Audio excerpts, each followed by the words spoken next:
Bismillahirrahmanirrahim. Alhamdulillahirrabbilalamin. Puji syukur kehadiran Allah dan berselawat kepada Rasulullah. Allahumma shalli ala Muhammad wa ala ali Muhammad. Hai kawan-kawan semua, kita kembali lagi di channel Keadilan Belajar Studio. Pada video kali ini kita akan melanjutkan tentang matematika terapan dengan tema kali ini adalah terapan bilangan kompleks bagian pertama. Untuk membahas tentang penerapan bilangan kompleks, terlebih dahulu kita sedikit mengenal gelombang. Gelombang listrik. Secara umum gelombang listrik itu berbentuk sinusoida. Kita gambarkan seperti ini, sinusoida. Nah, kalau kita lihat bagian atas ini kita sebut dengan amplitudo, yaitu antara jarak 0 ini ke bagian paling puncaknya itu amplitudo, dan kemudian panjang satu gelombang itu ada disebut dengan periode dan waktunya dalam T. Dapat kita gambarkan, kita lambangkan secara matematik. Y sama dengan A sin omega T. Ini secara sederhananya seperti ini. Nah, kalau di dalam listrik bisa kita ganti ini dengan tegangan, maka ini adalah V maksimum sin omega T, atau dalam bentuk arus I sama dengan I maksimum sin omega T. Ini dalam waktu ya. Nah, berdasarkan gelombang ini maka kita bisa menentukan nilai omega dan nilai amplitudonya. Kita beri contoh. V sama dengan 10 sin 30 T. Maka V maksimum sama dengan 10 volt, omeganya sama dengan 30. Dan omega itu sama dengan 2 pi per T, atau sama dengan 2 pi kali F. Kenapa bisa sama? Karena begini, F sama dengan 1 per T dan T sama dengan 1 per F. Nah, untuk itu dapat kita jadikan atau kita tentukan nilai T atau nilai F dari omega.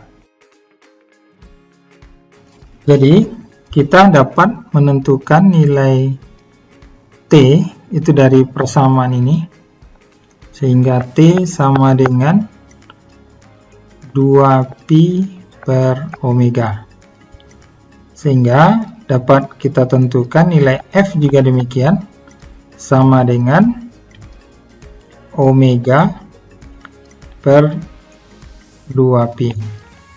Ini kita geser ke bawah nih, jadi omega per 2 pi. Jadi kebalikan dari nilai T. Jadi F ada kebalikan frekuensi, kebalikan dari periode, dan periode kebalikan dari frekuensi. Kita contohkan seperti berikut. Jika V, ya, kita tulis lagi, V 10 sin 30 T, berarti V maksimumnya adalah 10, omeganya sama dengan 30. Sehingga kita pastikan nilai T sama dengan 2 pi per omega. ya. Ini kita dapatkan 2 kali 3,14 per 30. Nah, itu nilai T. Ya, kita kira-kira dapatnya adalah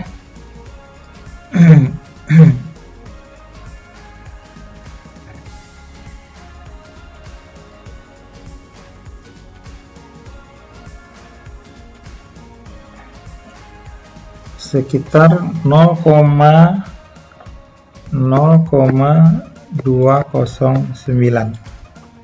Nah, kita dapatkan T-nya, sedangkan F-nya atau frekuensi sama dengan seper 0,29, itu kira-kira dapatnya adalah 4,777 Hz. Ini sekon. Nah, dari ini kita bisa mencobakan, atau dalam bentuk arus misalnya I sama dengan 20 sin 10T. Berarti I maksimum itu adalah 20 dan omega sama dengan 10. Nah, dapat kita pastikan bahwa T-nya sama dengan T sama dengan 2pi per omega. Ini sama dengan 2 kali 3,14 dibagi 10. Itu sama dengan 628 per 10. Jadi sama dengan 0,628. Ya, 0,628. Sehingga frekuensinya seper 0,628, itu kurang lebih nilainya adalah 1,59 Hz. Ini sekon. Sederhana bukan? Jadi yang kita butuhkan dari persamaan ini adalah I maksimum dan omega. Lalu kaitannya dengan bilangan kompleks seperti apa? Secara prinsip ada 3 komponen statik yang dimiliki pada rangkaian listrik. Yang pertama adalah R, ini namanya adalah tahanan, satuannya adalah ohm. Kemudian L, ini kita sebut dengan induksi,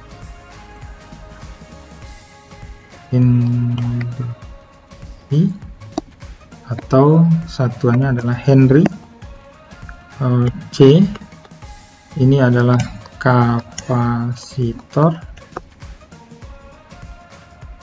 induktor ini namanya, induktor, ini kapasitor, dan satuannya adalah farad. Nah, kalau lambangnya, gambarnya seperti ini R, ya.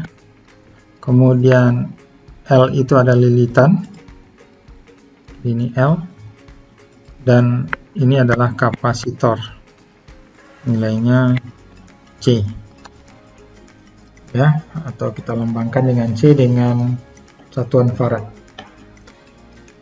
Nah, ketiga komponen ini dapat kita hitung dengan baik apabila tahanan ini kita rubah menjadi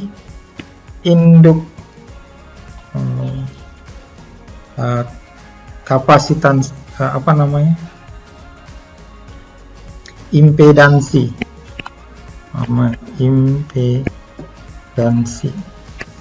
Nah, impedansi ini akan merubah nilai R tadi menjadi XR, atau kita namakan resistansi. Nah, bentuk lambangnya seperti ini. Satuannya adalah ohm. Ini satuannya itu ohm. Begitu juga dengan L, kita akan menjadikan dia XL, atau ini disebut dengan induktansi.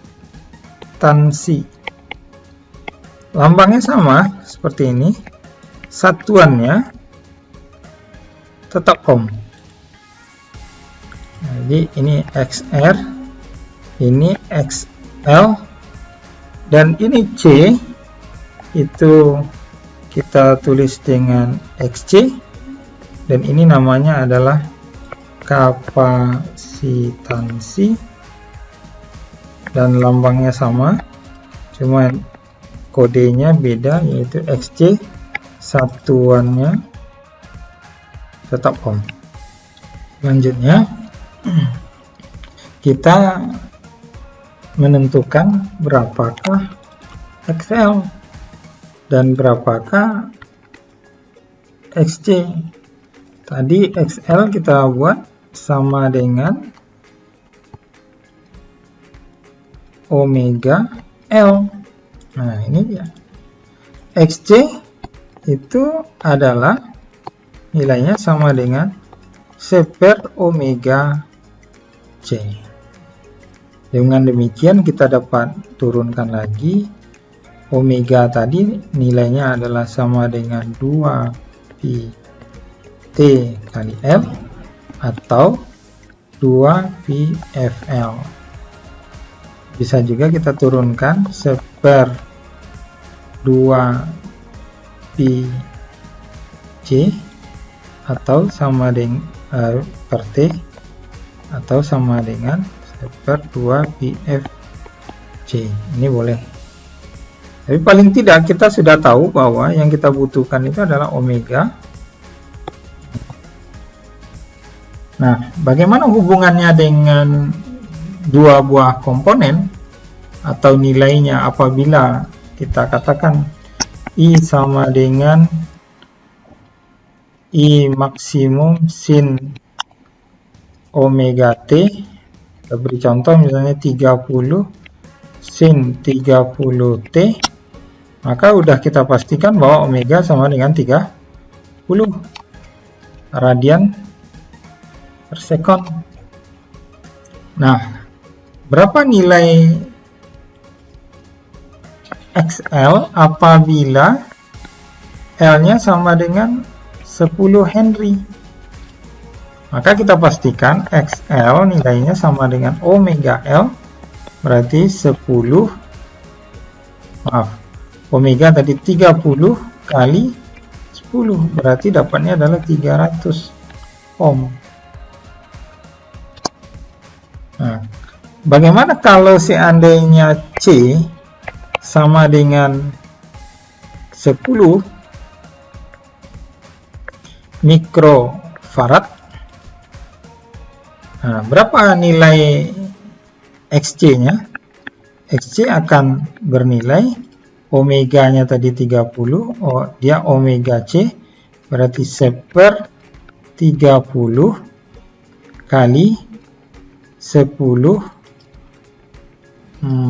pangkat min 2 ohm. Jadi atau sama dengan ini 1/0,3 ohm. Itu kurang lebih nilainya adalah 0,3. Kita balik aja nilainya 3,33, berarti 3,33 ohm. Nah, gampang kan kita dapatkan berapa nilai XL dan berapa nilai XC. Nah, kalau dalam sebuah komponen listrik kita buat seperti ini. Ini nilai XR dan ini nilai XL. Kalau kita katakan di sini adalah 5 ohm dan ini adalah 3 ohm, maka kita dapat menuliskannya dalam bentuk Z sama dengan R ditambah XL, JXL. Jadi ini nilainya nanti 5 ditambah J3. Bagaimana kalau seandainya kita hubungkan ini dengan C? Jadi XR ini XC, kemudian ini adalah 2 ohm, ini adalah 4 ohm, maka nilai Z-nya atau impedansinya secara bilang kompleksnya 2 dikurang J4, karena Z itu sama dengan R dikurang JXC. Nah, untuk ini XC bernilai negatif, sedangkan XL bernilai positif. Pertanyaannya kenapa? Kita kembali kepada kuadran tadi. Kuadran bahwa ini adalah nilai R dan ini nilai imajiner. Imajiner positif ini adalah XL, imajiner negatif itu adalah XC. Nah, nanti apabila kita jumlahkan, misal katakanlah ini ada R di Z1 dan ini adalah Z2, berarti ini adalah mengandung nilai induktansi. Sementara gambar ini adalah mengandung kapasitansi. Dan totalnya itu adalah Z total. Sampai di sini dulu yang dapat kita bahas pada video kali ini. Kita lanjutkan pada bagian kedua tentang implementasi bilangan kompleks. Terima kasih atas segala perhatiannya. Assalamualaikum warahmatullahi wabarakatuh.